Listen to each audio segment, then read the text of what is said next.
So what are you doing with Visionary? I'll be administrative. Okay. Right now. Okay, gotcha. Sweet. What is Tasha doing? I haven't seen her in, I don't know when the last time I saw Tasha was. Probably the last time she was with us in Korea. That was, did she go in December? I don't think she went in December, so that would have been the March before that. So March of last year? I know, it's been a while. It's been a very long while. No, it had to have been since then, because last year is when we had the interns here. So, so it was sometime summer last year. Hey there. Good morning. How are you? Fantastic. What'd you say? The house very good. Oh, awesome. Yeah, it was really great. Doing good. You missed the pitch competition? Yeah, I had a site. You had a, I'm sorry? Sidewalk. Oh, okay. Yeah. A site walk? Oh, okay. Yeah. Okay, cool. And are you on the webinar? Can you ask Andrew to get on to test it? Thank you. Good morning.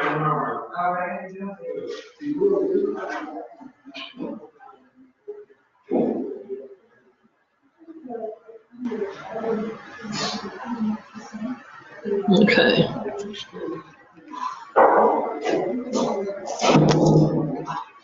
And do you have a separate business or do you just work in your wife's business? No, I have a separate. Okay, gotcha.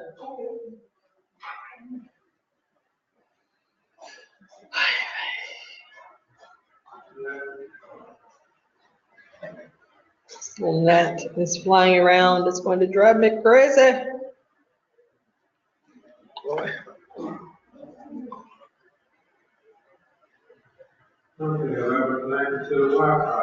It's right on the wall behind you.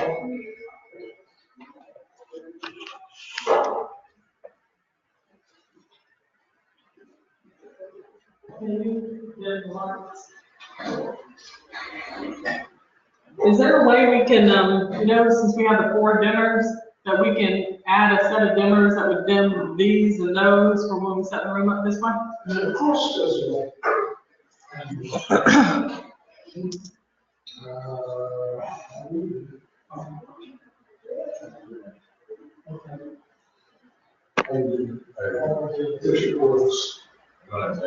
yeah, nice to meet you. Well,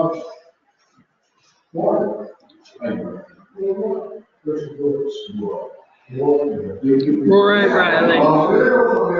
Yeah. Yeah. Yeah. So he was here last week. You weren't in here last week? When we were here on Wednesday for the capability pitch contest. Okay.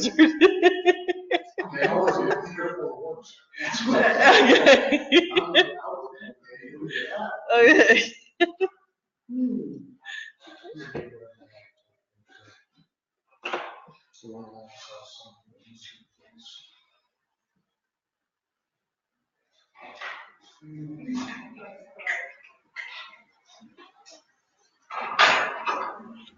Sweet. Who do we have online? We have Mr. Andrew. Can you hear me? Raise your hand or give me I was going to say a thumbs up. All righty. I'm giving you a high five. I'm sure you can't see me, but yeah. How do I lower hands? There we go.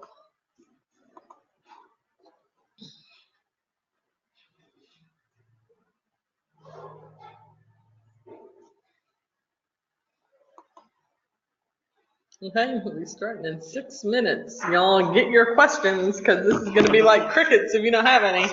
Then I'll just have to sit up here and pontificate.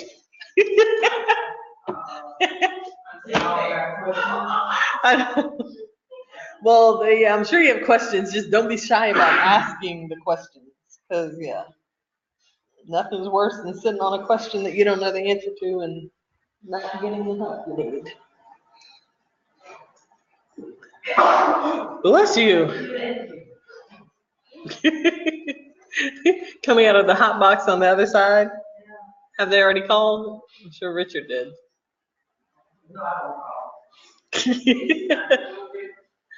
Well, it's just, it feels a little sauna-like, so Pam is in hog heaven right now. Can you hear me? Okay.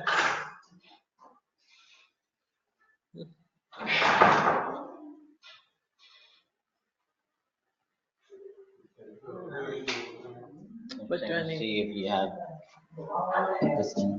Yeah. And I assume this means that we can add you to it too, if you get a USB? Okay.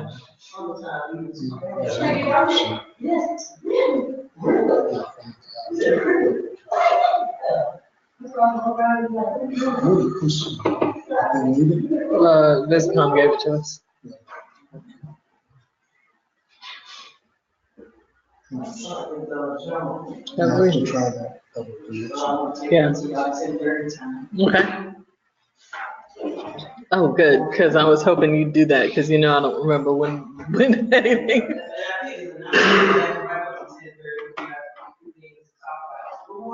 Morning.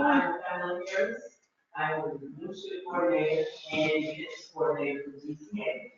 And I'm a new face here, so I'll go through some of the spiel about GCA so that you know who we are, what we do. Here at Rutgers Contracts Association, we're basically a membership-based group that helps members and small business owners specifically learn how to conduct contracts. And there are so many ways that we provide services through classes like these on a weekly basis. Our members are allowed to come here. The investments are included in their memberships once a week classes. We also have association meetings, monthly association meetings. So speaking of association meetings, next month's association meeting is certified business advantage, where Ms. Myra Cisse will be teaching on how to be business certified.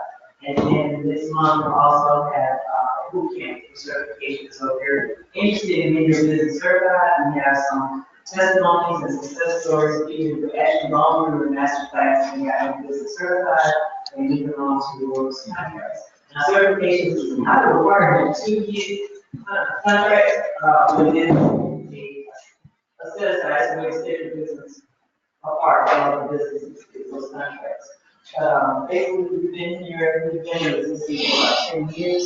We have chapters and we have chapters down in Florida, and we have other chapters going on elsewhere. And working and doing it is hard to think about what to tell members, but there are several benefits. Yes, sir. Yeah, go ahead, Jerry.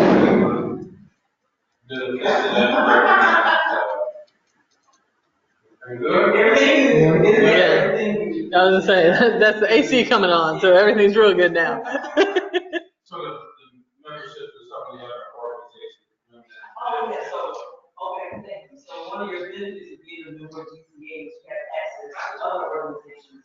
We have some partnerships with the Atlanta Black Chamber, with Women in Defense, with the National Association of Nonprofits, and then also as a member of GCA, you have access to the Southern Bar Club, which is like being bar services with other companies and other people too. So that's another benefit in GCA. Thank you, Derek. And I hope this what's your name? Aaron. Aaron, what do you do, Aaron? President. Oh, sure. So I mentioned that next month's association meeting is the certified business advantage. And I know that I will talk about that a little bit. I'm sure some of you already have some certification questions that I will recall. And so today's session is the GCA study hall. We're doing this session today because put the pen on it, let me back up. How many of you all came to last week's creative business?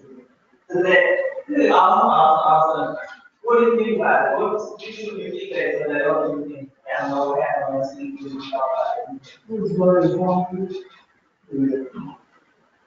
Well, me and everybody giving all the information that he wasn't aware of. And What's something that you learned? They want to team.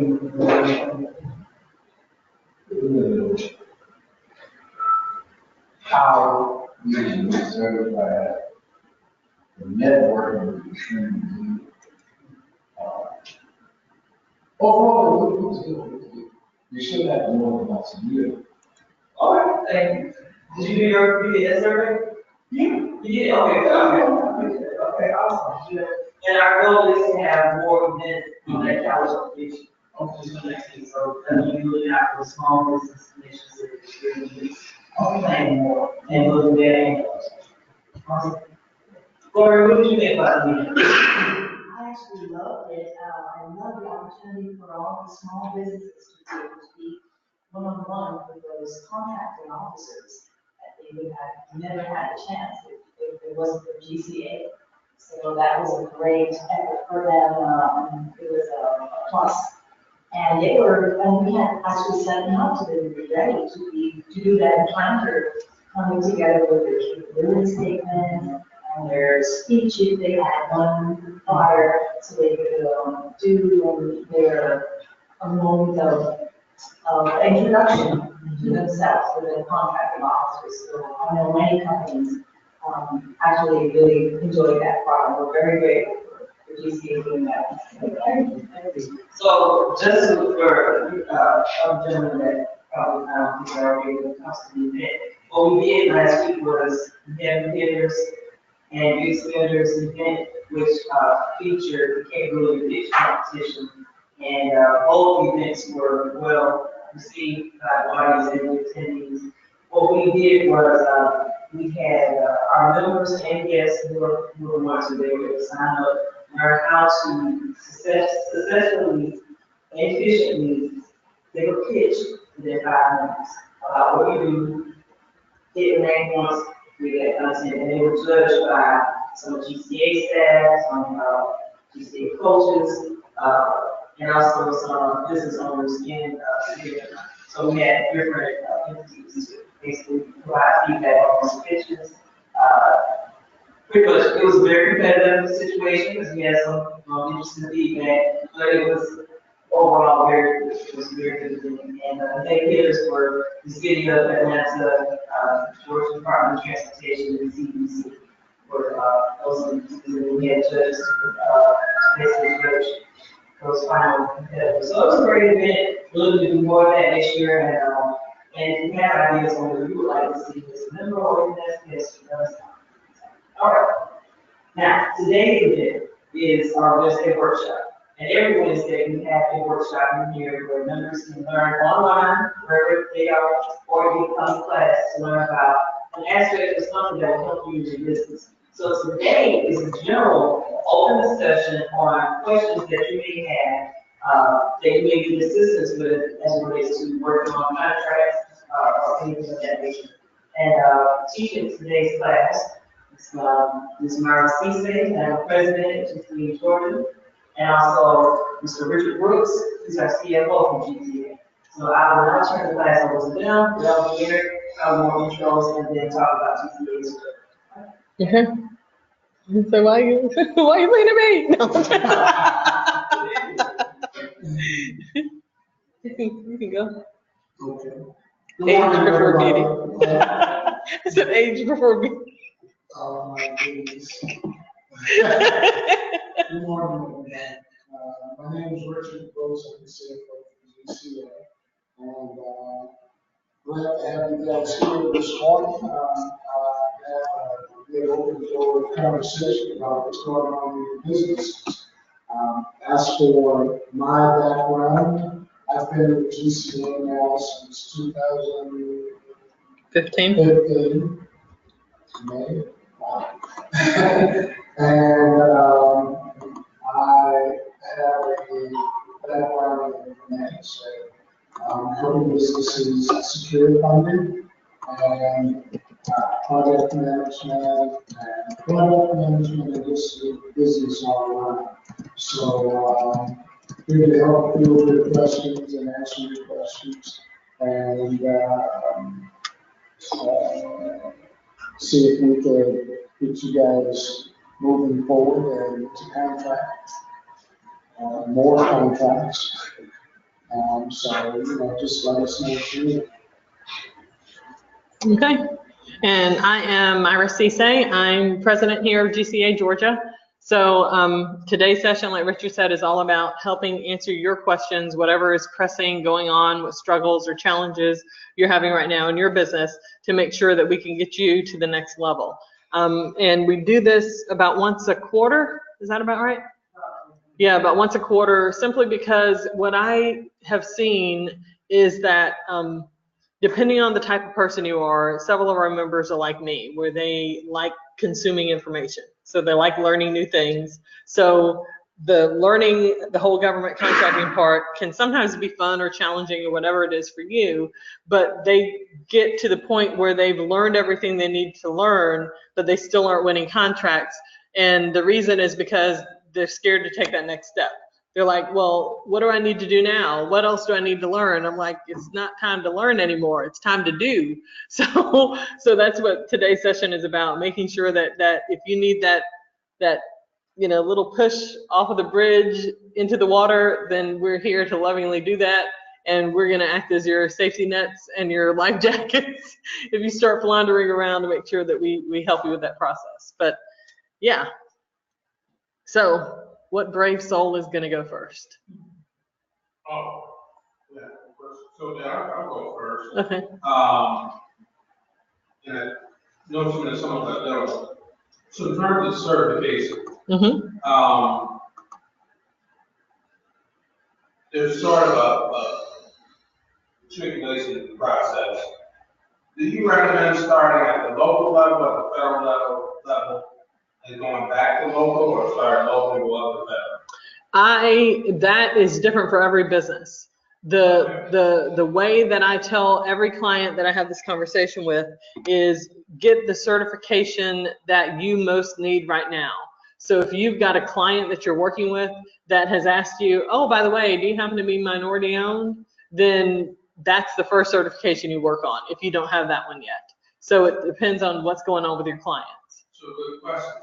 So, I'm capitalized the whole time, but in terms of minority owned, so there's sort of two different ways to do it. There's the federal designation and the state and local. Right. The state and local only, let me say this way, enterprise. That's got to go through Georgia Minority Supply Health. Yes.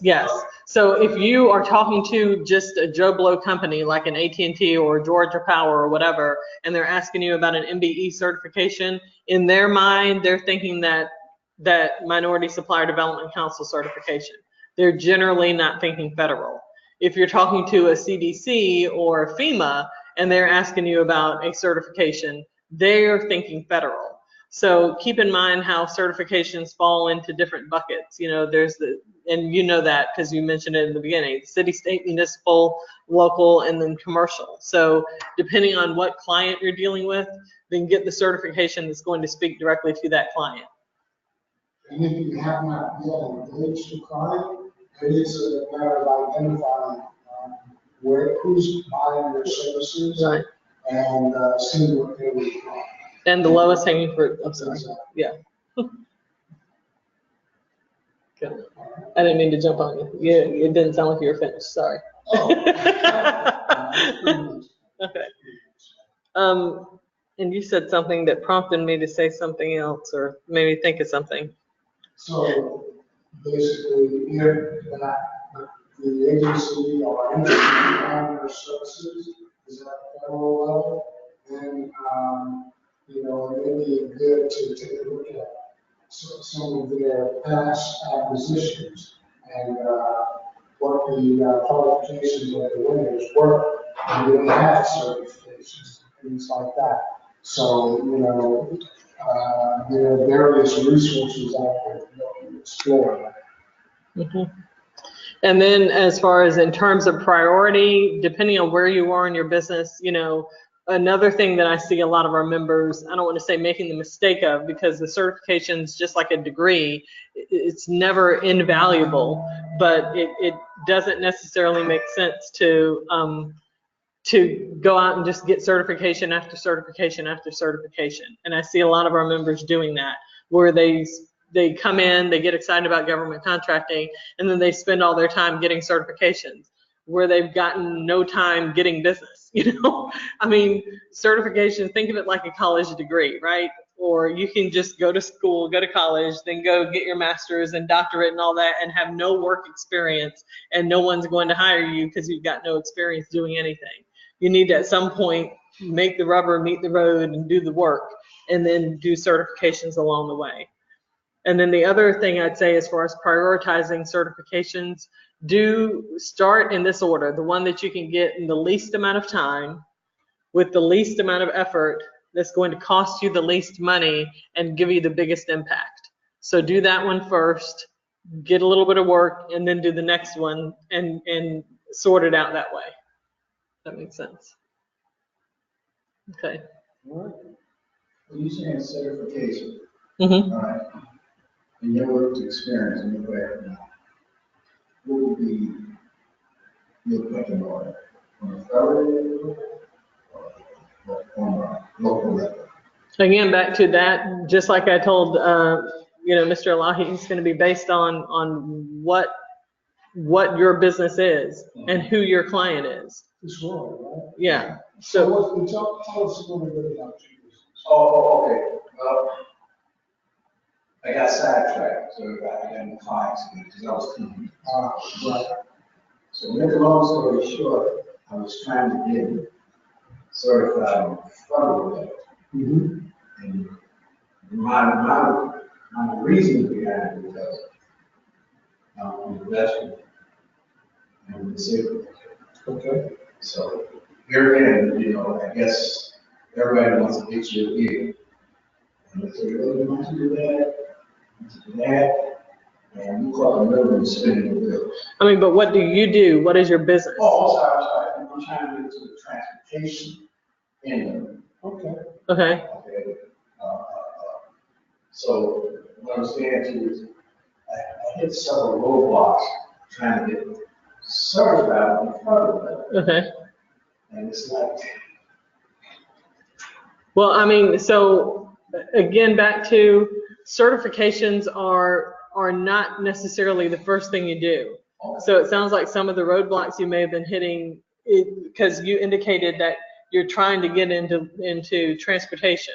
right. So, certifications are once your business is established, then you go get certified. So if you're still in the getting it established phase, then there are probably other things that you need to be doing that are more pressing than certifications, such as getting the foundation of your business set up.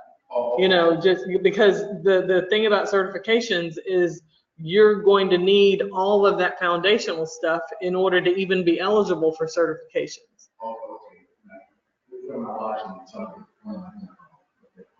I'm going to partner with the sound because I'm signing the trend.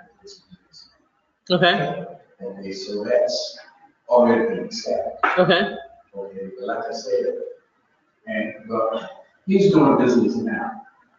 Okay, he delivered auto parts throughout the Southwest and Northwest, on half the United States, from the Midwest over to the East. Okay. So what I'm going to partner with him. Am I understanding this right? This is your business, so you tell me. Okay. And I'm trying to figure out that things not on a federal level. Okay. Transportation. So what do you mean by partner? What does that look like? Okay, I'm going to be 51 people before that, but he already asked his company. Okay, so then. We're going to merge whatever it takes. Okay. I have control over it. Gotcha. So that's what I'm talking about. You said, what should I be doing now? That's what you need to be figuring out now. What does that look like? Does that look like a partnership? Is that a brand new company? How does it get formed? What legal entity is it going to be? Is it going to be a corporation or an LLC? Those are the things you need to be worried about right now.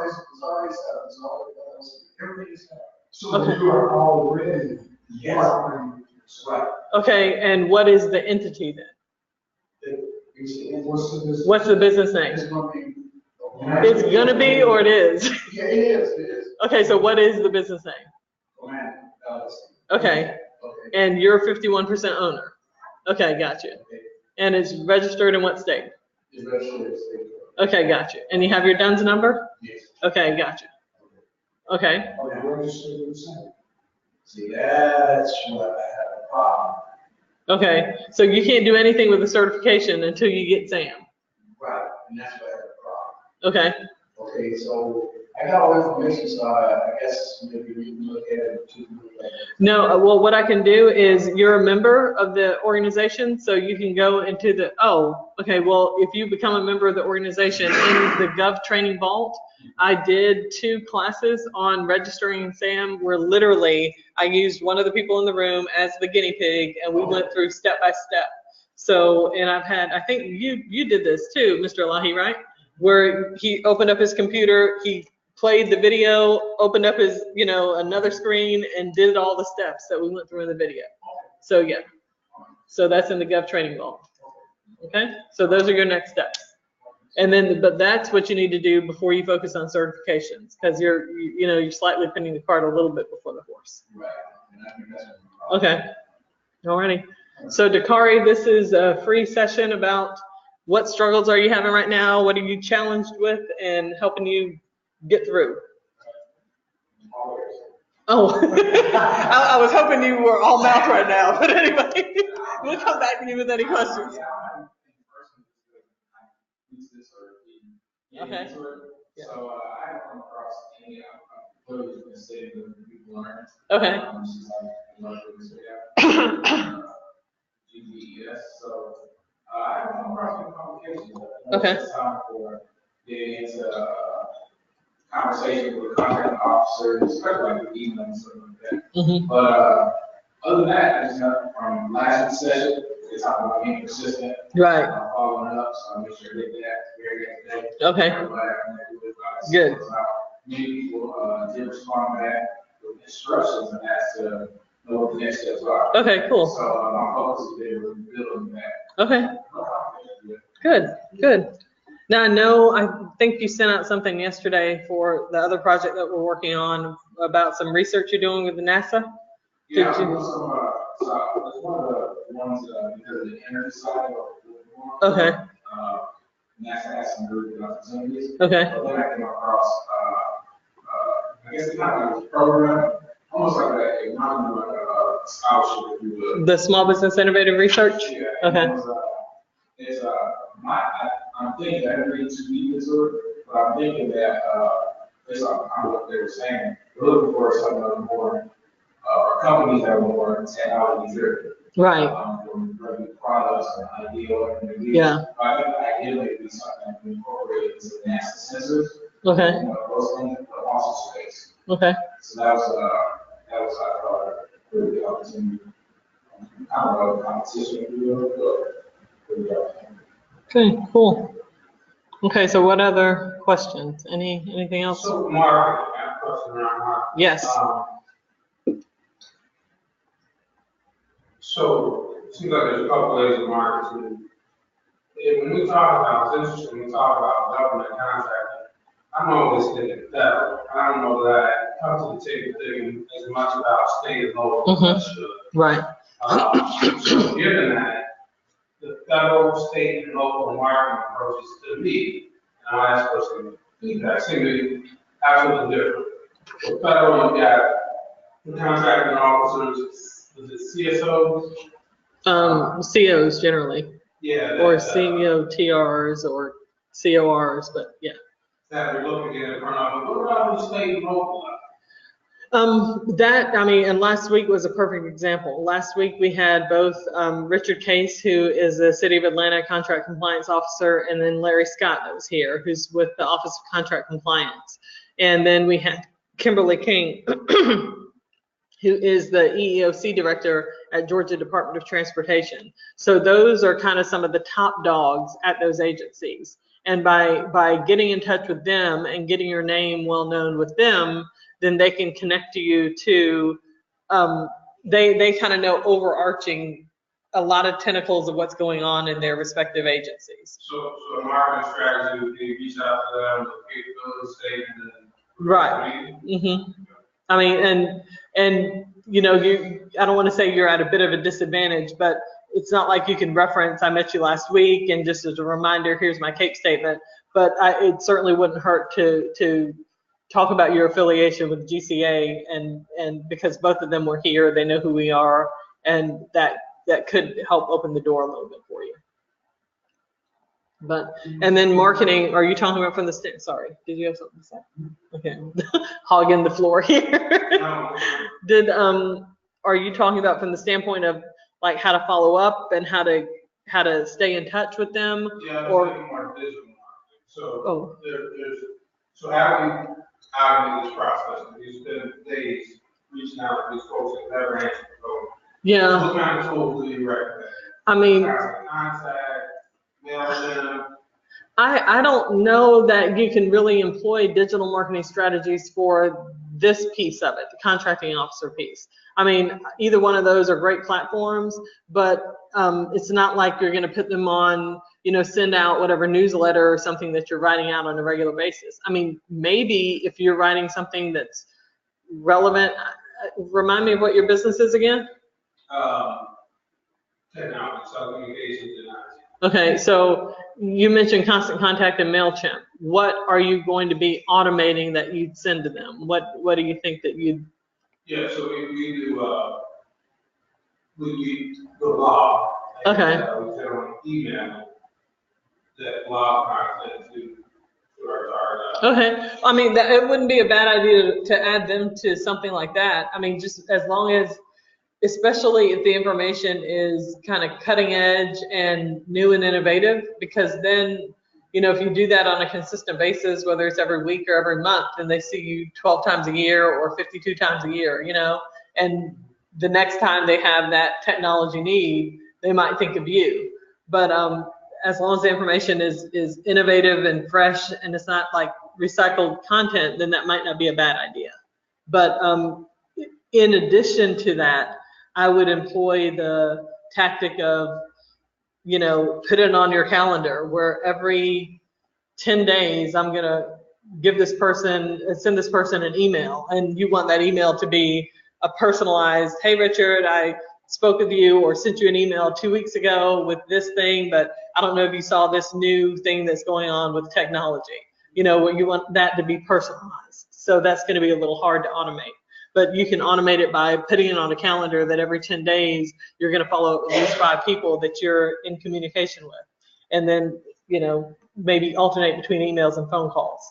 One thing to keep in mind is that these people are bombarded with emails on a regular basis. And I know if it were me, I kind of look for the high priority emails to go through. I probably wouldn't see everyone. So email's probably not the best medium. I was going to say that the email, I mean, Chastity with GSA has said that email is the only way you're going to reach me. Several of them on the panel said, send me an email. If it's every week that you update your CAPE statement, send it to me. So, I mean, and I know Annette, she mentioned how she consistently, when she saw my inbox that has like 6,300 items in it, that are still current, that she goes through hers every day and cleans them out. So, yeah. Yeah, but an email works best after you've made face-to-face contact. So you kind of want to establish a place to start with. So these different agencies and entities, they have regular days where they run kind of industry days and things like that. Yeah. Are doing business with or something like that. So if anything like that is going on, we want to make sure that we're there to establish a connection and, you know, give them something to remember. Or yeah, I was the guy with the red coat. Yeah.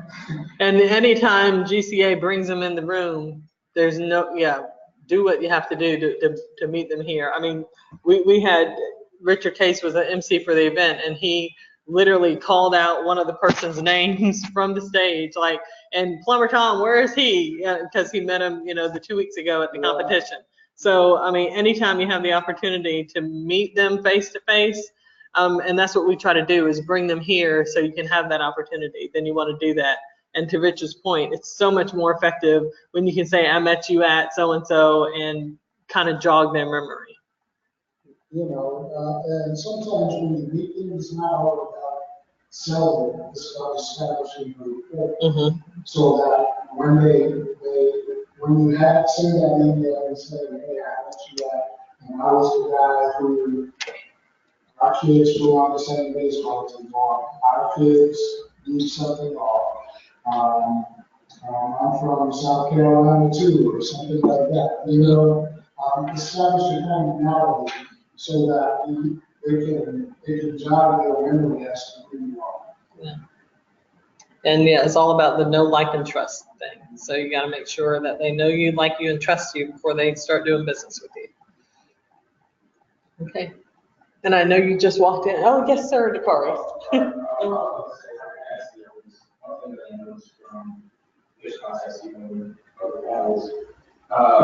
You asked about marketing. I think one thing I really stressed out is most people are at their business cards, but some people, very few people have capability statements.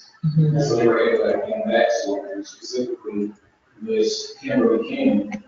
She had those lines about 4 or 5 million speaks with, and each person that was 2 or 3 people had her capability statement, and each time she blown away, it sounds like, oh wow, thank you. This was really good. So it stuck out that when she respects her office, she's going to definitely look at those. But even if they follow the next day per se, she still has something tangible. And so small stuff like that, that was really without saying much, without as Mr. Richard was saying, no, what was saying?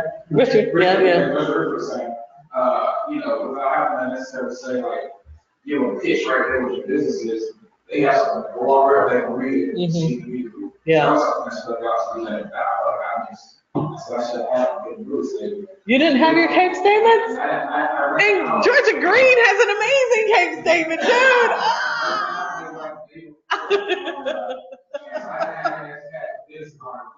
What I did ask you was to make sure that I followed everybody the next day. And sent the CAPE. Perfect. Yeah. Awesome. Yeah. And they all responded, so I really did. Each person that I spoke with did respond back. So yeah. And that is what the power of meeting in person can do, especially, and for those of you that were there, y'all seriously made us look good. So thank you for that. Because I mean, all those capability statements is because of y'all having come to classes like this and getting it prepared and just being ready. You literally are just shifting the perception of who GCA is in the marketplace, because I know Gwen Miles was up on the stage from CDC talking about go to your SBA, go to your PTACs and get training. And now based on the caliber of people that they saw, the GCA is like, or go to GCA. That's one of the other places that they have in top of their mind, that every time we go here, we see qualified, certified, well-prepared business owners. So thank you for making us look really good. Yes, so yeah. But I know you walked in a little late. I'm not trying to put you on the spot, no worries. But today's session is just kind of a study hall. So any questions that you have about contracting, capability statement, whatever, anything related to contracting, if you're brand new, you don't know what to do first, or you've been doing this a while now, you're beating your head against the wall, you don't know where to go next, we can help you with that. So just jump in anywhere, okay? And now crickets.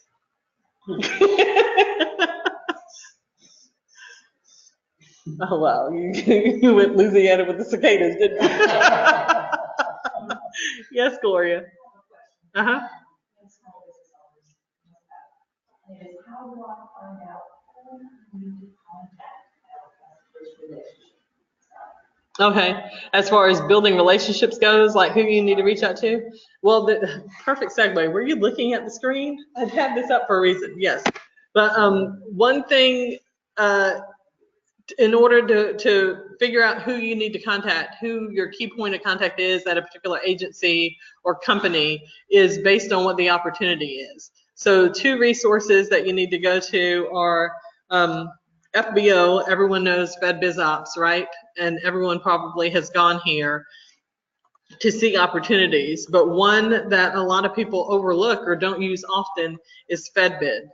And this is the one that I want to talk to you about today. So this is a great tool, especially if your business is commodity driven. If you have a product, if you have some kind of widget, even if you have services, they do services here as well. But let's talk about what's in the room. Who does what? Who wants to share so I can find an opportunity for your business? Okay. So yeah, we do telecommunications, specifically in-building telecommunications, and IT. So IT, everything. Okay, IT everything is a lot of everything. I was gonna say, what, give me, Cloud and other things, okay, hardware, PC, server, network. cloud. Okay, network. I am batting zero with, oh my God, are we serious? I mean, I'm trying to find opportunities with a keyword, all opportunities. Search within network. Actually, have a network.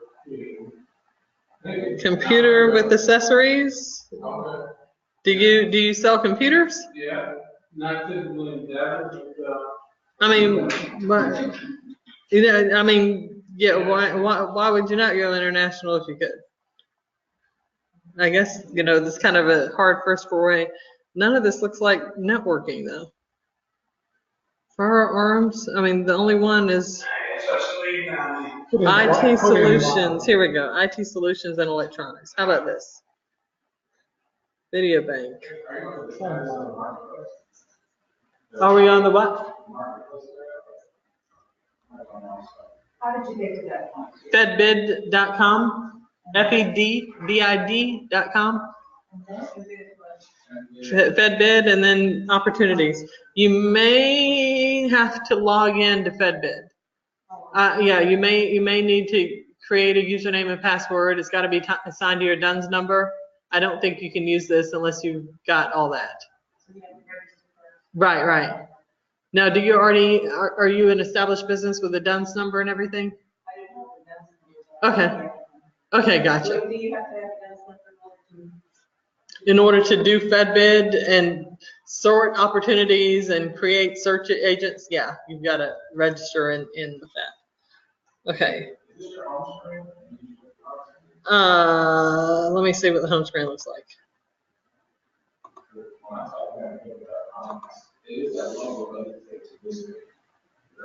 Okay, so do you have an account yet? Okay, so did you not see a screen like this? It says new user, create an account?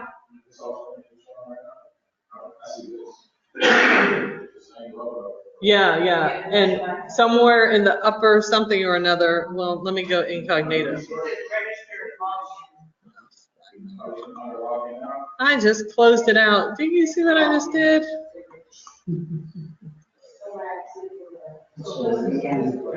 Move out of the way.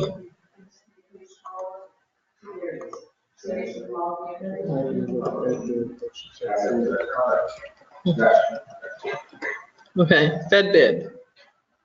And so register, you found it? Okay. And I'm sorry, what's your name? Yardane. Did you see the register on the FedBid login? Yes. Okay, gotcha. And then you want to register as a seller. And then for that, you'll need your DUNS number. So we can, I'm sure that's probably one of your questions that you may not know to ask yet, but how do you get a DUNS number? Okay, so FedBid. What else do we have here? What other businesses are in the building? Printing, that's gonna be a good one for FedBid.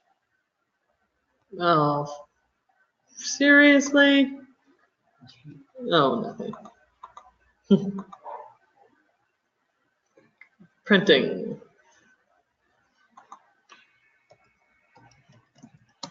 Dennis, you want to go to Europe? Certainly. So printing, they have a dog tag embossing machine. Yeah. Printing. Seriously? I put printing and this is what you come up with? Specialty advertising and specialty advertising. Okay. Now, something I will point out is that we have spent a lot of time looking for opportunities as we're doing here. Direct elections might make it a little bit easier, helps to refine the searches before you start getting into it, so, that's another way for membership. Web-based advertising, do you do anything web or is it all print services? Okay. So this is produce 12 web-based banner ads for the 127th Wing Recruiting Office at Selfridge ANGB, some kind of National Guard base in Michigan.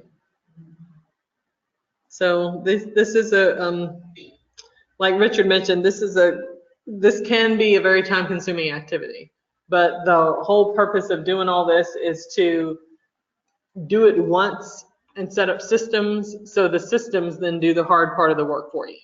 So, you need to go in and designate whether it's a couple of hours or what to go into each of these, to FBO, to FedBid, and to GovDirections, and set up search engines. So like here, what are these little gnat thingies? I was gonna say, like, yeah, but I know, sorry, lost my train of thought. Like, so, once you do this and you find one like this, you can either watch the buy or you can also set up opportunities. Here's an opportunity filter where you can go into the system and set up these filters so that every day these come to you in your email inbox. So you're not having to spend the hours every day or week to go look for them. And you do that here, you do that in FBO. And of course, all of these, in order to do any of those advanced features like setting up searches, you can't just go to fbo.gov. You have to actually be logged in, where it says where you're logged into your profile. So it's showing that I'm logged in here. And now that I am, I can, you see my FBO here, I can find opportunities, I can view my saved searches, and I've got a few, like one for engineering with a company we're working with, medical supplies for a company that we're working with on a Korea project, wood metal for a furniture company we're working on a Korea project, where every day these opportunities are just popping into my email inbox. So all I'm having to do, instead of going out to search FBO, is go into my inbox and let's see. Oh, sorry. You can send it back up here. The community bugs. Resource. Yeah, we're gonna have to get so here, this is what the email looks like. You get it very early in the morning, like about 6 o'clock in the morning. You'll see the no reply at FBO. Huh? Yeah. So make sure you set up a do not disturb on your phone. Like one of them, I think GovDirections comes at like 4 o'clock in the morning. So yeah, so if you don't have the DNR on your phone, it'll wake you up. So this comes through and it gives you all the opportunities that meet that particular requirement in your email inbox. And then that way you're not, like I said, you're not searching through the 63,000 opportunities or the 42,800 opportunities that are on FBO today. You're just searching through the 3 that got emailed to you this morning. Yeah. Oh, and all that, I never answered your question. So the whole purpose of doing all this was to show you that, okay, so in here, the way you find out who you can advertise to, like if this is something that you can do, you've got to respond by, the question deadline was a few days ago, and the deadline to reply is today at 4. You just found it, might be a little too late, right? So, but you can go down here and figure out who that, oh, usually they have the name of the person. Yeah, so on this one, they did not have the name of the buying person. But usually there's somebody's name and telephone number in here, an email address and contact details. So that's kind of your point of contact where you can say, oh, I saw this opportunity on FedBid. Unfortunately, I only found it today, but I'd love to, bid on future opportunities like this. Here's my capability statement for you to look at my past performance and then start that rapport building of a relationship. How long does it take to get the Yeah, that's through Dun & Bradstreet. It takes, if it all goes well, about 3 to 5 days. Yeah. If you have. I think they asked if you're working on an opportunity, that's the question they asked, is it related to an opportunity? Yeah. And most of the time it's online, and of course, yeah, because the DUNS number is free. It's free. It's free. If you ever have an opportunity to talk to somebody, hopefully you don't have to. You only have to do that if you have trouble with the online systems. They're going to try to upsell you to all this other stuff that costs this, that, and the other. It's free to get a DUNS number. I had someone contact me the other day, and they want to charge me $2,500 to do a Zoom, give my number, and also to write a capability statement. I mean, I thought this was a free service, so I don't know what you do for your $2,400. well, I mean, okay, so let me kind of clarify a few things. The DUNS number is free. The capability statement you can do yourself, but every capability statement that was handed out at our events that were professionally designed got the attention of all the contracting officers. They literally, one of the judges, when we were going through the CAPE pitch contest, and one of the ladies walked in with her CAPE statement on it, just a regular sheet of paper, black and white. He did like this in front of her. She was like, why is this not printed on, a thick, glossy sheet paper, designed and all that kind of stuff. So you get what you pay for. Yeah. And you get what you pay for. And so if you're in printing, so you're probably a creative person, so you may have the chops to be able to do it yourself. But just keep in mind that, again, you want to project an image that if especially doing what you do, if I do printing and design and graphic and all this kind of service, you better be drop dead impressed with what I hand to you, because if you're not, then I'm certainly, the agency is not likely to give you their business, especially doing what you do, so just keep that in mind too. Yeah. Mm-hmm. Oh, absolutely. Yeah. Yes, sir. How do you go about asking for set aside? Okay, so, and I'm glad you said that. This is a perfect question because, yeah, okay. Every once in a while there'll be an opportunity. Oh, you don't have the thingy. Okay, let's go into FBO. Y'all do, okay. Give me a second to find something. Why opportunity list? What is one of your keywords, Dakari?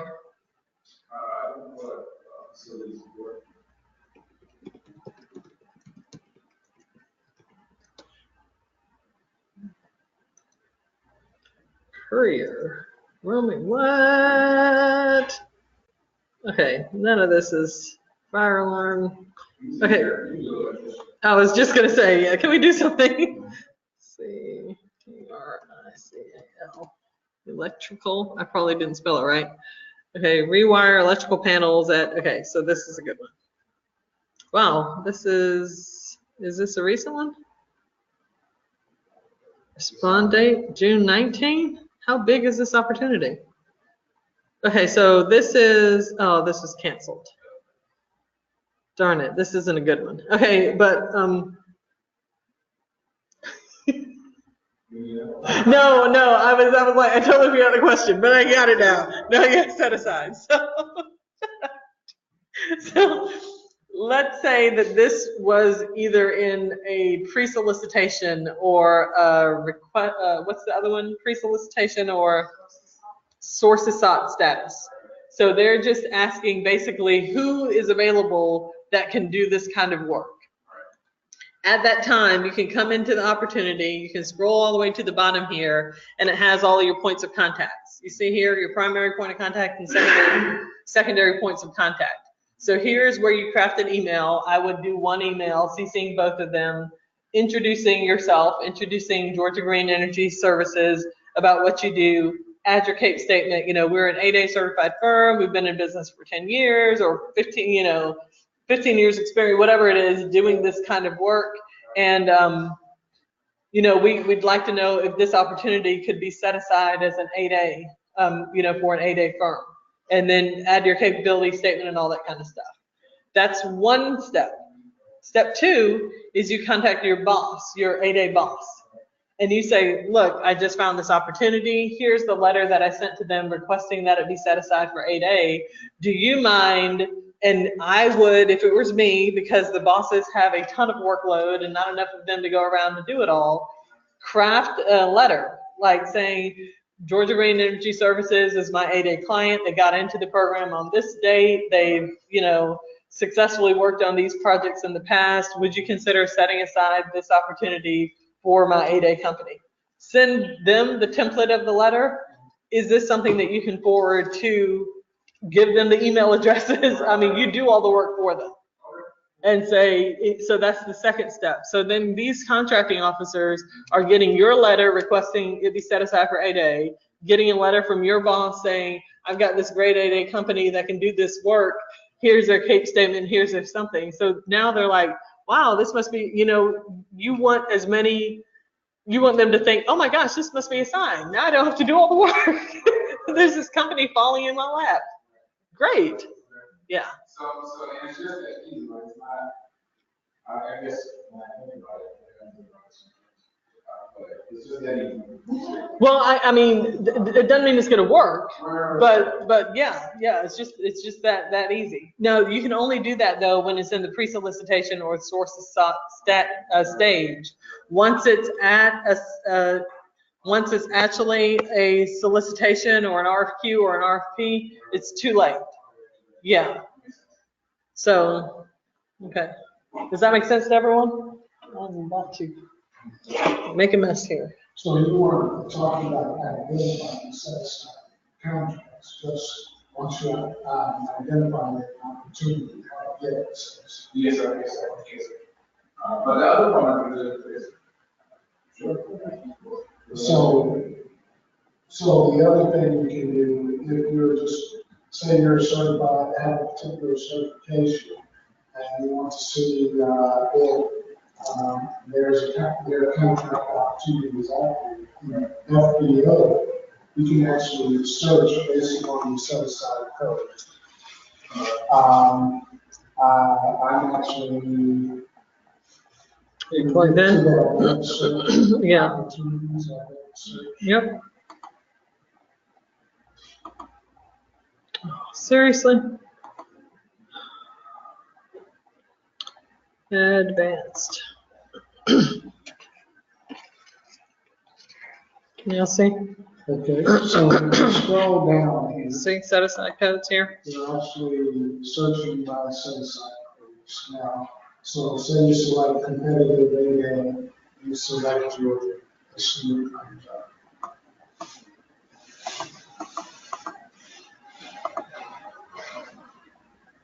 And we can, I mean, ideally, we want to narrow it down by NAICS code. Okay, who knows their NAICS code offhand? No one? I was going to say, I know somebody's. 517199? Nope. I'm sorry. What is, you're IT, right? You're 541. Oh no, that's all other legal services. 541. There. See, thank you, Gloria. Okay, and then we're gonna do a posted date range. Let's do from yesterday or maybe a week ago to today. Because otherwise it'll literally go back into 2013. Oh, nothing, because there's no 8As. Well, a month is gonna be, I mean, there's probably not that many set-asides in Georgia for 8A. And let's take out we put the computer programming too. We put a specific code. 541. Ah!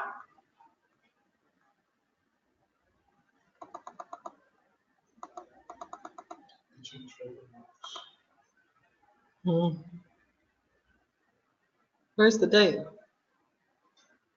I not in the advanced search? Oh.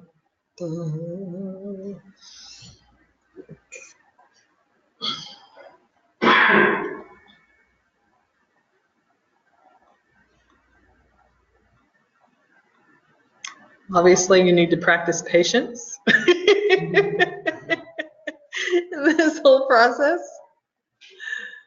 Okay, let's go back a month and see if that works for the whole month search. No,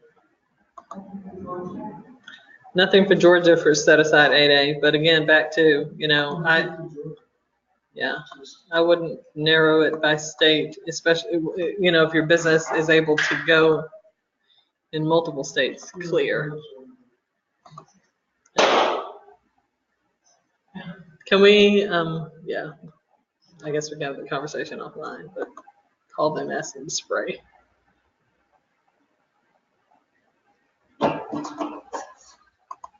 Okay.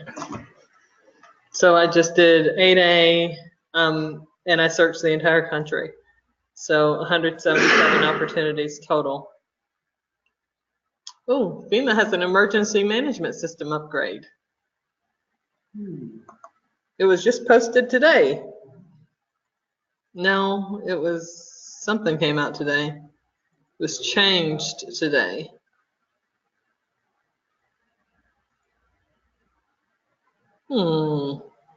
This might be good for somebody. Who is this good for? An emergency, sorry. Can y'all see that now? Emergency management systems upgrade. Is that a technology project? Yeah, I think so. Let's take a look. There's the statement of work. What'd you say? Is it on? Is that for? Oh, No. okay. Emergency management.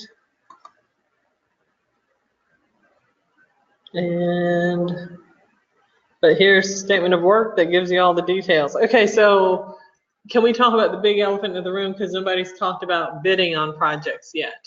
So that is one thing. How many of you here have actually bid on a project? Yeah.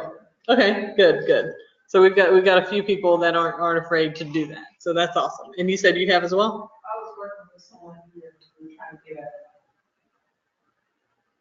I can't make my words. We did try, we submitted a proposal. Okay, awesome. Good. So that's good to know. So y'all aren't afraid of doing that, because I know I got a call from someone who was like, I got this opportunity. I think she started talking to one of the coaches, and the coaches directed her to talk to me about, how they submit an opportunity. And I was like, well, I've never done this before, so what do I do? And I was like, well, we need to read through the solicitation and see. And it was clear just in 5-10 minutes on the phone with her that she hadn't read anything, because I was able to, now of course it was a 59-page solicitation. So it's not like I can sit and read the 59-page solicitation, but on the phone with her, I was able to go through, and I was like, well, did you look on page 5 of this where it tells you exactly what the submission requirements are? I mean, so it tells you the government is not obtuse in any way. They tell you what they want, and they tell you how they want it, and that's all you got to do. So read through the solicitation. I understand if you've never done one that it's very, very intimidating, but just if you can follow directions, then you can submit a bid. It may not be the prettiest, it may not be the best, but one of the reasons why I kind of wanted to talk to everyone today was to make sure that you don't let the fear of doing something you've never done before keep you from going out and doing it the very first time. Because it might not be perfect. You will likely not win the first one. It takes a business an average of 22 bids to win one, which is daunting odds. But the good news is that our GCA members generally win one out of every 6 once they learn what it is we teach them. So you get better once you know some stuff. But don't let the fear of never having done it keep you from doing it the first time. Just go through the exercise. Now, I am not encouraging anyone to bid on something that you're not prepared to do the work on. That's not what I'm proposing at all, because there are, life is what it is. You oftentimes only have one opportunity to make a first impression. So if it's a project that's well outside of your scope and you don't even understand the statement of work, don't bid on that one. But if it's something like, I think I can do this. I think we've got this capacity. And the part I can't do, I know someone very close to me that, can do that part of the work. If it's something within your capabilities, step out and put the bid out there. So yeah, that was just my word of encouragement, but most of you have submitted bids, so you probably don't need that swift kick in the booty. Yes, ma'am.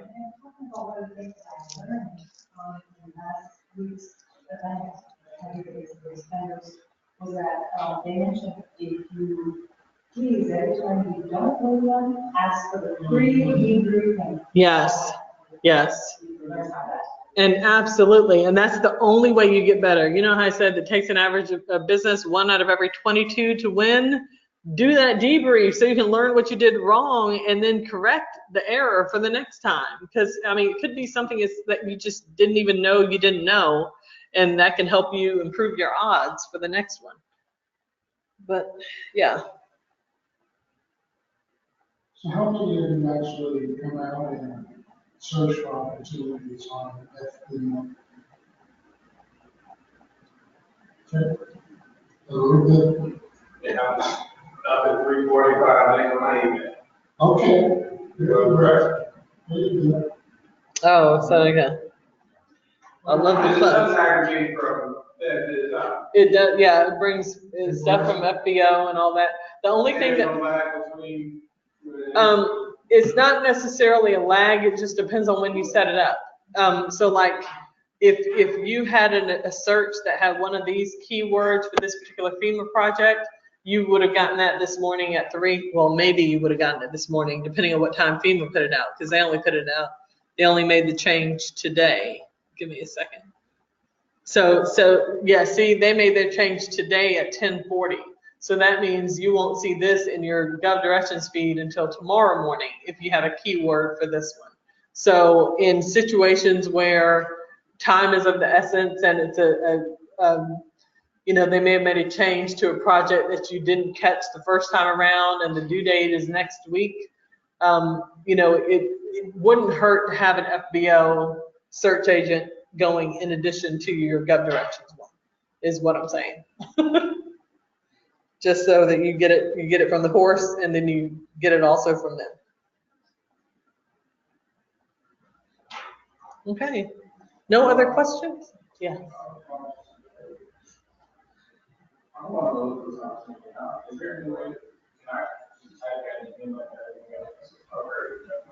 Yeah, you should be able to, or the solicitation number or whatever. I can email this to you.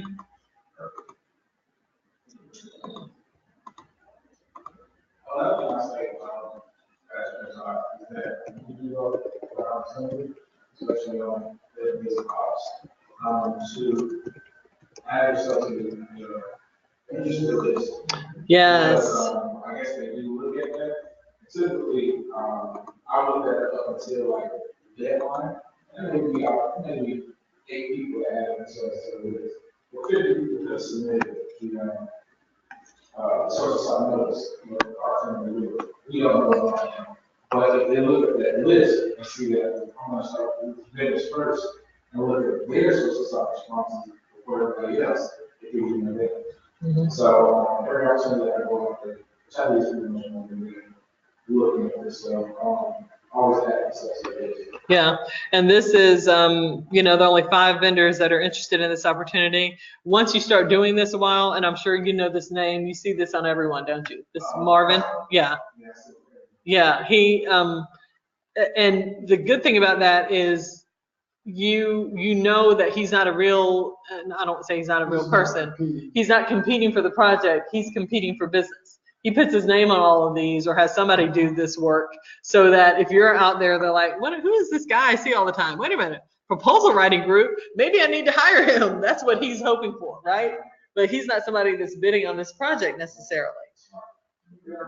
Yeah, so the other good thing too is that if some of these other folks are your competition, you can kind of go out and ghost your competition and see what it is they are. You've got all their information here. So go to DSBS and find out who they are.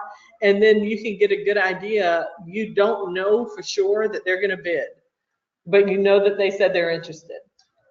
So if there's somebody that's interested that is super qualified and has way more credentials than you were just doing this as your test, and they are very credentialed, and it's likely if you submit and they submit that you don't have a prayer of winning, then maybe that's not the one you want to test on, if that makes any sense.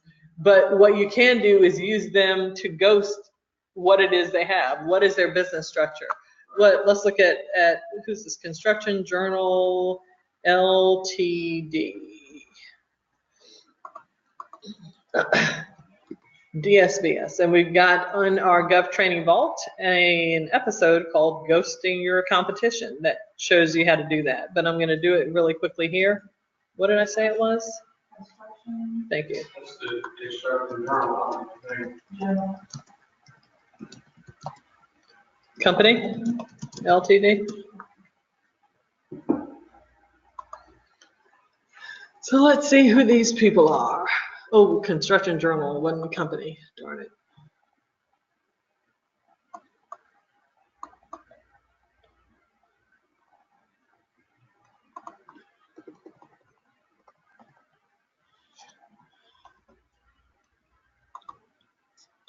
So, refine search, Construction Journal Ltd.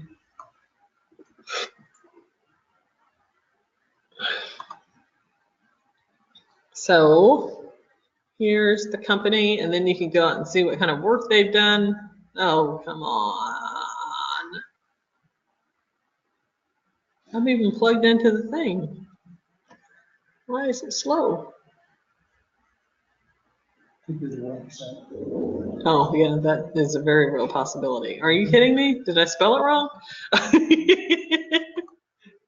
Construction Journal. Oh, yeah, that would be smart, wouldn't it? That's too much like right, Richard. This is Construction Journal, right? Okay, yeah, let me do that. Let me copy it. Shut up.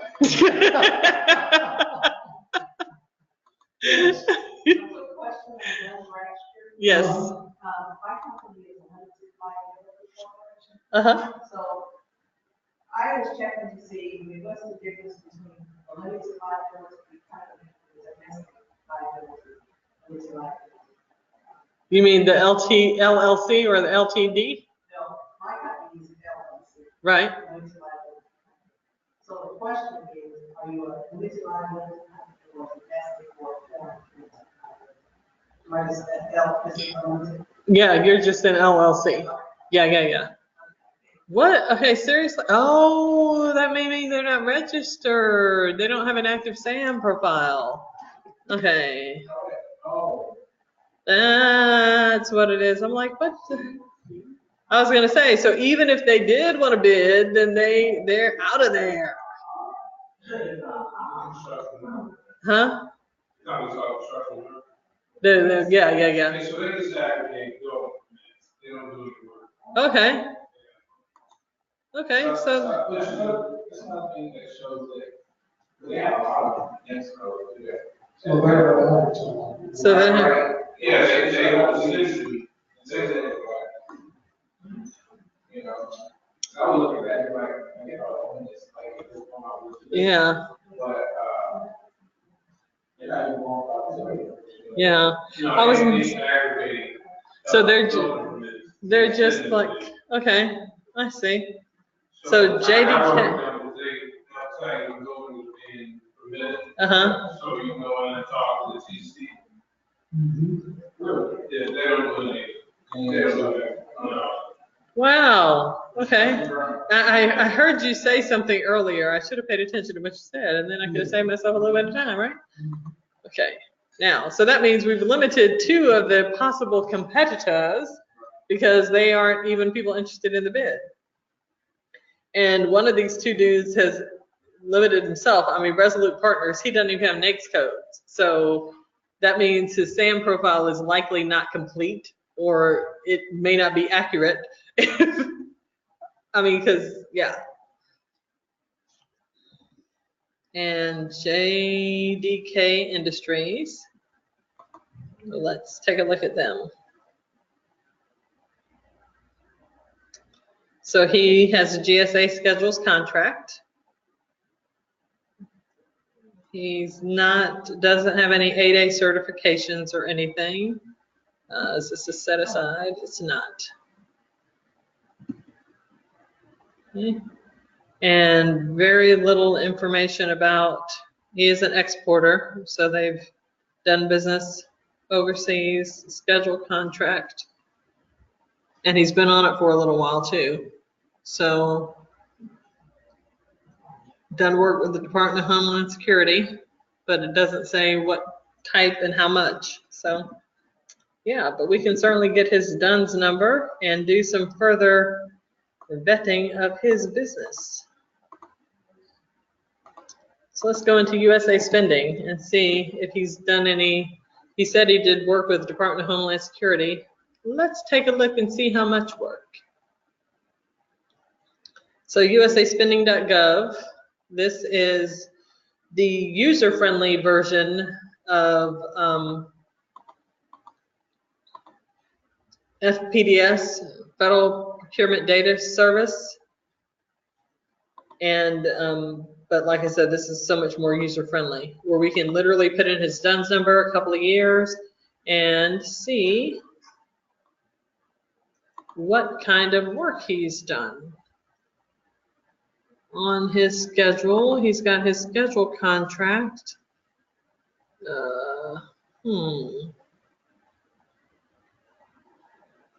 So I don't see any other work he's done.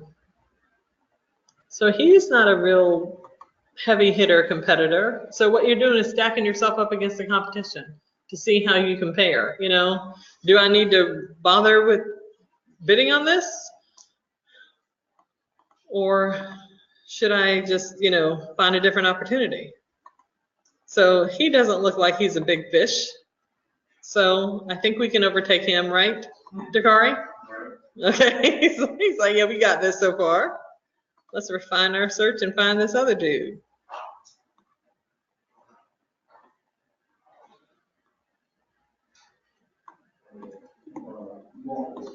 All righty. You're welcome.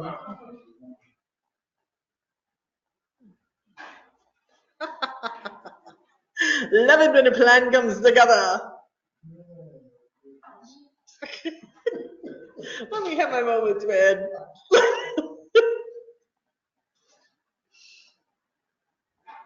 Okay, is it still thinking? Yes, it is. Okay, so Resolute Partners, they do high security, high capacity wireless infrastructure. Okay. Multi-dwelling campuses. Okay. Connecticut. They don't have any GSA schedules. They don't have any certifications. They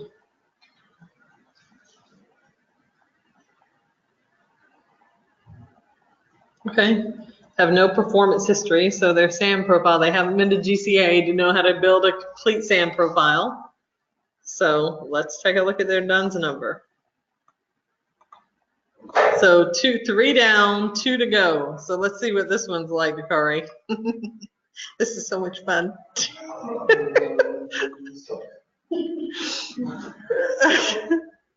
I can't help it. This is fun. Y'all don't think this is fun? This is it. Well, I'm sure Dakari's enjoying it. He's like, she's doing the work for me. I love it. Okay. So, oh, they've done some work in the federal space. Okay, so this is a heavy hitter here. Look at this one. Okay, can y'all see this?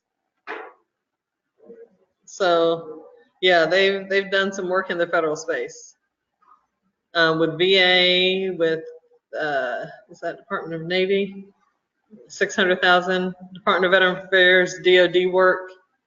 Are they better now? They are not. They have no certifications whatsoever. Yes.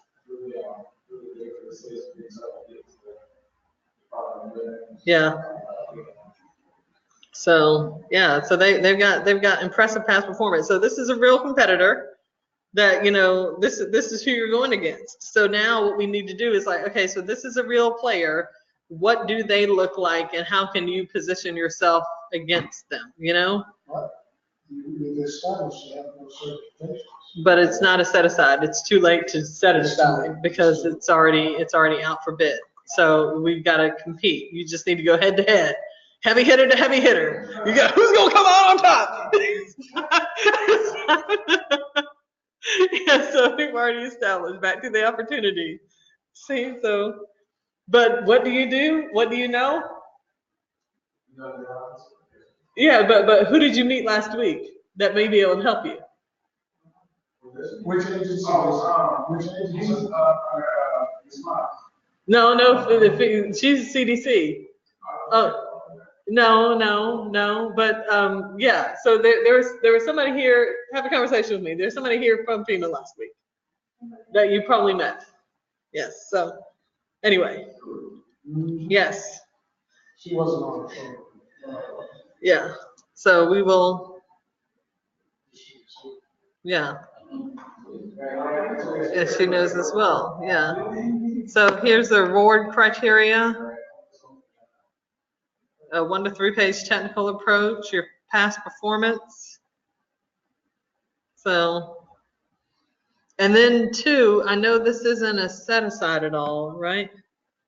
Combined, is it small business? It's nothing? It is set aside. It's set aside competitive 8A. Woo-hoo! They can't even bet on it. You better go after this, man. You better call me when we finish up with this class.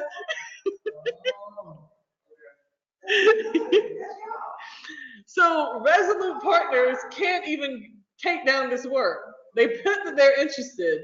Maybe they know an 8A that they're trying to work with. But yeah, exactly. Or you could reach out, you know, like, yeah. Exactly. I saw you on the interested bidders list, but I noticed you don't have an 8A certification. You know, we've got this, you know, your past performance and all that kind of stuff. And, you know, of course, after today, you'll know the connection at FEMA that I'll introduce you to. He's like, let me have this. Yeah. So, wow, I didn't even notice that. And I was like, why is this not set aside? Because FEMA does a lot of 8A work. There we go, man. Yeah. With their DUNS number, USA spending, yeah. Yeah, you got to ghost the competition, man. You got to see what they've done. The great thing about government contracting is everything is public information, right? The bad thing about government contracting is everything is public information, right? So it's very easy to get overwhelmed with all the stuff that's out there, but you can find anything. So yeah.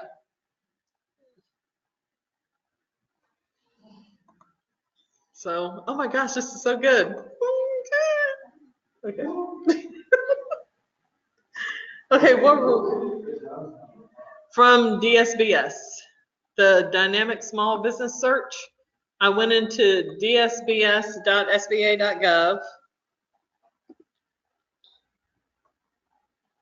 And this is basically the summary of their SAM profile. That's what DS. Okay. What? Oh, oh. I like the way you're thinking. We need to get them in the next class. Okay, so then I can do that while we're doing the next class. And then in DSBS, when you scroll down, you're going to search for a specific profile, and then we just type their name in there because we didn't have their DUNS number yet. And then from there, it pulls up their SAM profile info, and that's where we got the DUNS number to go into USA Spending. Yeah, and then there's you know, and then you're just kind of looking at, there's somewhere else where I've gone and got a lot more details about the company. Is it through the award? Yes, yes, yes. Here in the award too, in USA Spending. Contract details. I need to shrink this so I can see, and then. Oh yes, ma'am. The cage code would be in DSBS. You mean where do you get your cage number, or are you looking up another's? So I have, I create my, well, I spit it so give them. Right. So now I have to create a new page. No. You get a cage code assigned to you once your business is registered in SAM. Oh. So you've got to wait and get your DUNS number. And then once you get your DUNS number, like I said, that takes 3 to 5 days. And then when you do that, you need to use that DUNS number, your bank account information, and what's the other thing that you have to have? And your EIN number. And then you can go through the whole SAM process. And then that takes another 3 to 5 days. But when you get your cage code, that's how you know you're probably registered. Yeah.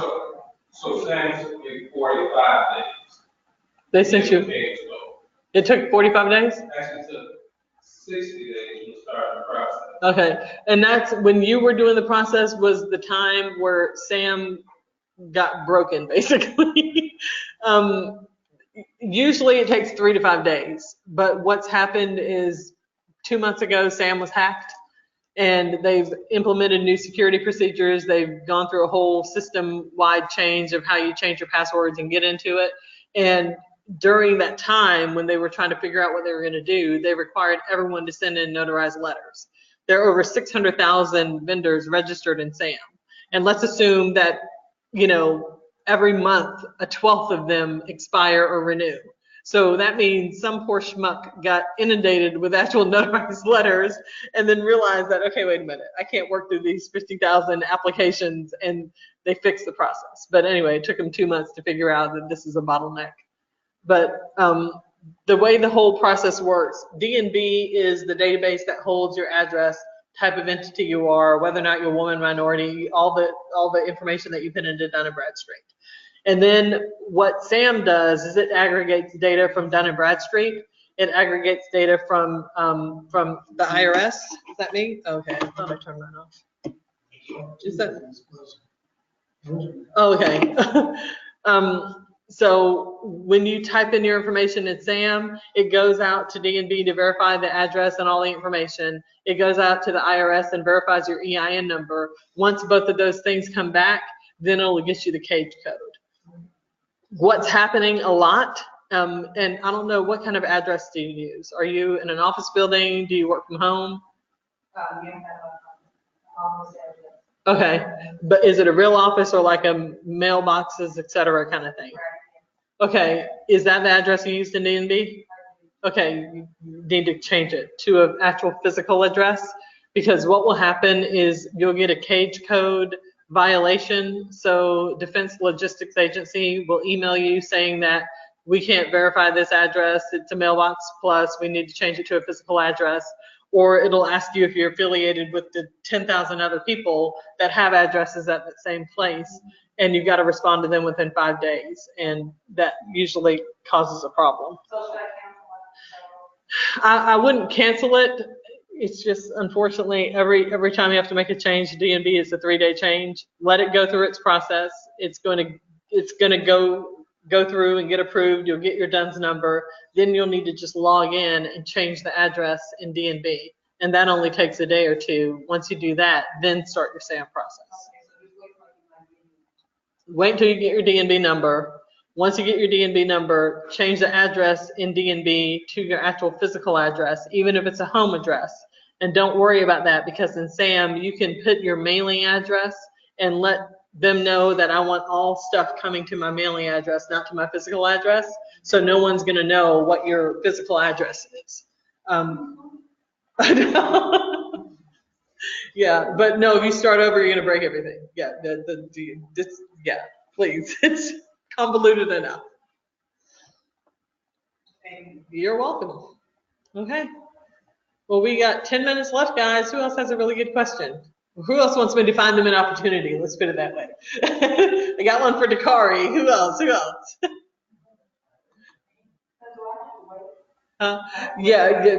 Well, not on any of this federal stuff. Yeah, you can't do anything if you're not registered in SAM on this. Can I register? Can I do anything local? Yeah. Absolutely. So you can go into, City of Atlanta or DeKalb County or any of those and find stuff. And Mr. Elahi, you raised your hand. Yeah, I'm actually gonna give you another set of next code. Okay. Another next code. Okay, where am I? And then about, Oh, not there. yeah. That's his, We're his wife's. driving crazy, so we do the psychological services. Keep them on the spot.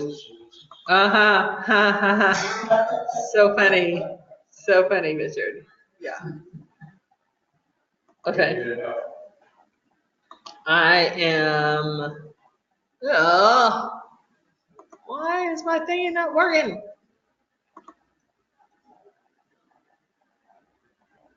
Oh, return to opportunities. There we go. I'm hitting the wrong button.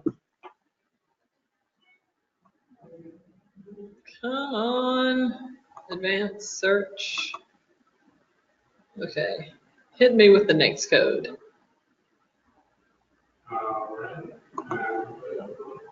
Oh, okay. Good. I thought you were waiting on me.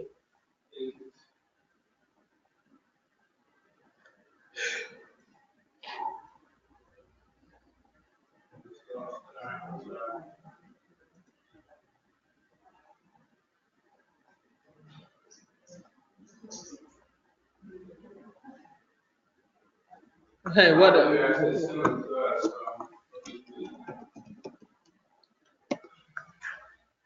Okay, so what is the keyword? Mental health. Okay, census.gov is where you go in to find your NAICS codes. Do you already know your NAICS codes?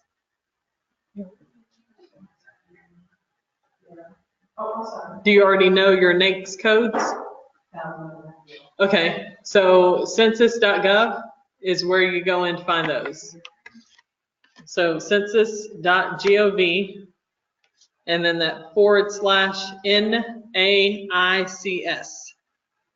And it takes you to a website that looks like this one. Okay. And then you just type in your keywords here. 621112.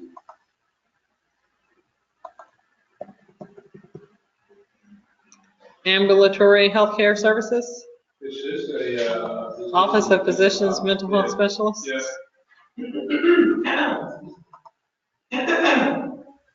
Oh, nothing.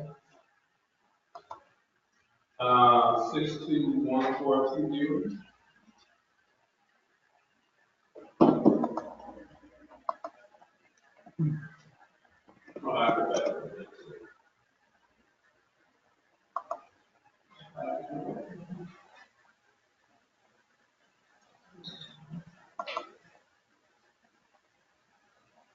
One, Department of Labor, posted on the 22nd. This is a competitive 8A.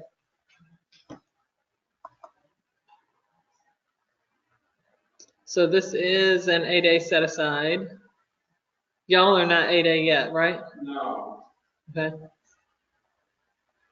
So done in Louisiana, and yeah.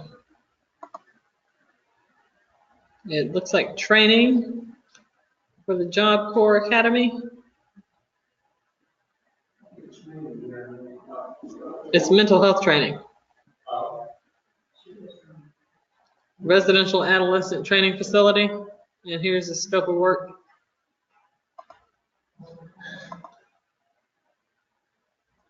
The mental health consultant. Yeah. But I mean, this is, unless you've got an 8A you can work with, this is all for naught because it's an 8A set aside. Yeah. So. There's an 8A company in the room right now. I would have and I already have a partner with both agencies. Oh, I'm sorry, there are two 8A companies in the room. That he partners with in a different business. But do they do mental health? They have to do mental health, right? Well, okay, so keep in mind from the contracting officer's perspective, I don't know what they do, but if they're a car mechanic and they're saying that they can provide mental health consulting services, and then they have another company that's in training that can do the same thing, they're probably more likely to look to the company, you know what I'm saying? I mean, from a standpoint of just, again, because, and somebody alluded to that on the panel last week. Like, don't say that you can do everything, because then that's the first thing that turns us off, because we know you can't do anything well if you can do everything. That you're not, if you're not specializing in something, then you're good at nothing. So yeah, keep in mind that I mean, yes, you may have one that you work with, and maybe it's something that can somewhat tie in. Yeah. They look at past performances you assign in the ERP, right? Yeah, they look at the past performance of the 8A firm. Yeah. So does the 8A firm have work? Huh? Yeah, it's under the team agreement. Okay. I get a chance to put my capabilities and past performance. You need to be somewhat careful with that, depending on how you're doing it. I mean, because Kimberly King on the panel talked about the fact that one of her companies kept trying to get certified, the professional engineering firm kept trying to get certified, and they kept using the capabilities of one of their employees in past performance instead of the capability of the company having done some of the work. So you just need to be strategic and careful about how you do it. Yes, there's a way to do that, but if you do it incorrectly, then again, keep in mind what it is we're playing with here. We are talking about federal entities. This is one of those things that under penalty of perjury, you swear the information is true and accurate, 25 years imprisonment, fines of up to $250,000 or jail time. So just be cognizant of what it is you're doing and how you're doing it.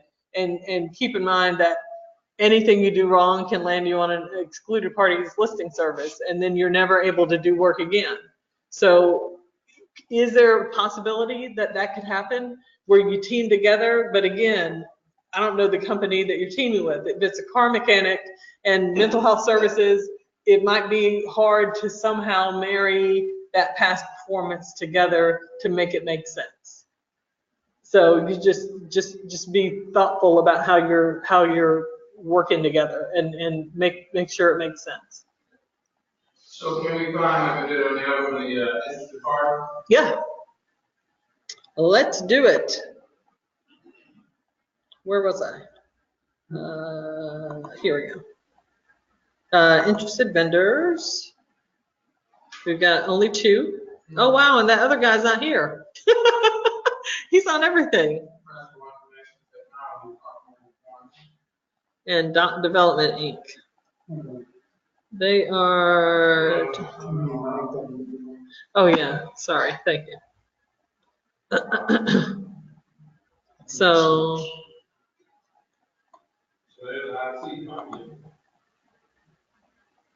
copy. So looking at next code, some of those are IT next codes, everything. Right, and you know, and have 62. We look at 62.0. 62, 110, yeah. No, it's 60, and look at 62, 210. Okay, what was the code that was on this? That's back in the statement of work. How many pages is this? 5. Okay, let's see.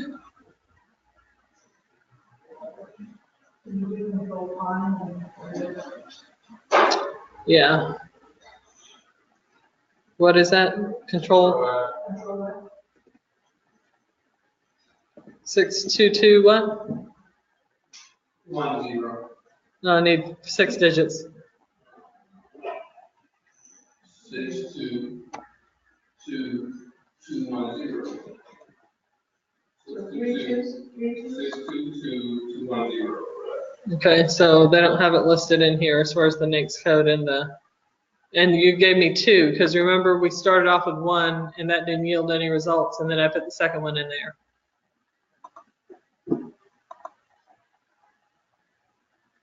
That was the second one I gave you. Okay. So the NAICS code isn't listed in the. So maybe it was 621420. I think it was 622. Oh, there it is. No, it's 621420 is the NAICS code for this. Okay. All right. Interested, so it's principal information technology company. 621420. Looks like they don't have that. Yes, so they do have 622210. I see it now. Okay. 622. No, they have 622110. Okay, so.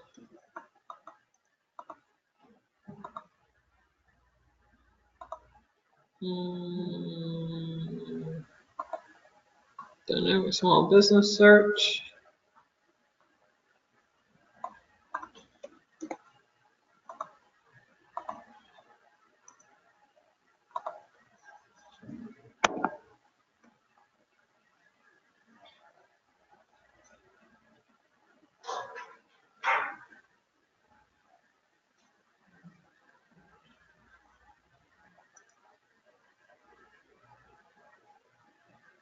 Come on. Oh, this is exhausting and it's so slow.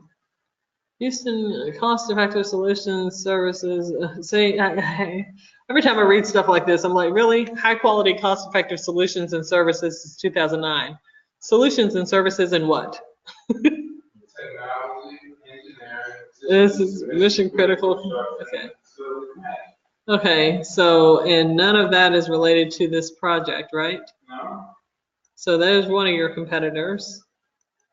He was in the 8A, is in the 8A program and HubZone certified and has ISO 9000.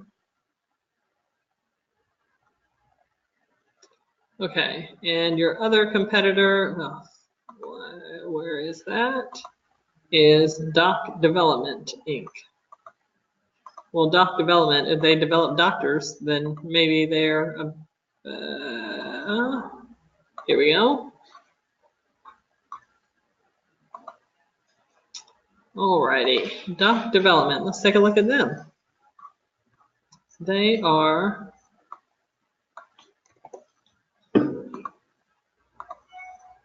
oh, shoot.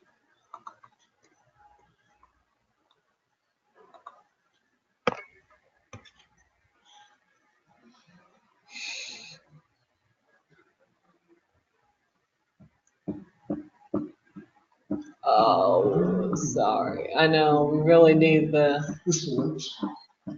yeah, it is. This one's always slow. I just don't usually have an audience while I'm waiting. Oh, they're in Decatur, Georgia.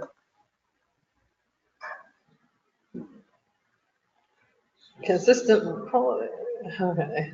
San Antonio, Maple Product Festival, Thousand Suppliers. What? All right, so we got 2 mechanics. Our mechanics and us. Right, Yeah, right. Nobody's really. So then I'm assuming that their teaming agreements would then include a specific know-how practitioner. Probably, likely, yes. So we What said is it's Doc a Development? tangible level. And of course, these are the two that said they're interested, not necessarily those that are going to submit. But, and then of course, the government has the right to accept or reject, you know, so I don't think so. Where, I've got too many windows open, man. Okay, here we go. This is, the notice details are in the email. Here, let me do what I did with Kari, where I emailed this to you. What is your? I just sent you an email, so if you reply to me easier, I can Okay. spell out D-Y-E-L-E-X-I-T-telecommunications.com. You just sent me an email? Yeah, scroll down. Oh, there it is. Okay. Reply.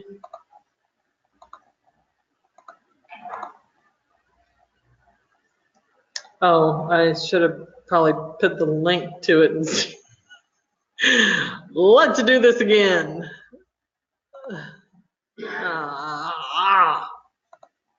Link. Bobby.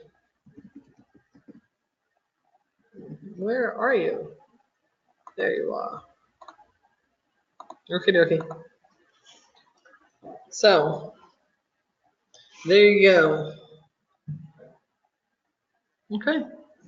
Awesome. Guys, it is time. Any other last minute questions you want to get through? Nothing? Good. Hopefully this was helpful for you. Yeah. Awesome.